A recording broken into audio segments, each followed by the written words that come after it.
Finally, I'd like to talk about the last pillar, and I'm going to imagine that maybe you looked at financial health or growth. So finally, I'd like to talk about the last pillar, whatever that might be, but I'm going to just say that maybe you put down financial health or growth, as those two are very common ones when it comes to developing a business and what the business needs in order to thrive.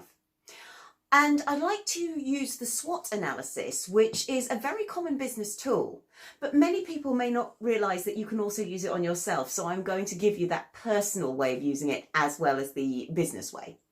Now, the SWOT analysis is a tool where you write down the following things. You look at the strengths of your business.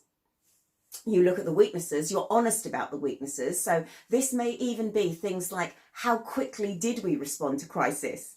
Were there gaps in our communication? Really be honest. There's no point lying in a SWOT analysis because that's only going to cheat yourself. Look at the opportunities that you have based on the strengths and the weaknesses you've identified. And then look at the potential threats. And it would be remiss not to include something like a global pandemic in there, because this is something which is no longer unprecedented. We know it's happened once before.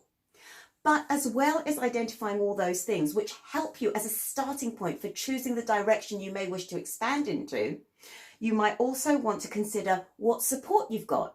And that could be drawing back to your emotional health, your network, how you've trained your teams, the mental health, the purpose that you've instilled in them.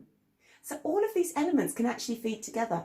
And as I said, this SWOT analysis can be used personally as well, to look at areas you wish to expand, to look at areas in which you want to grow.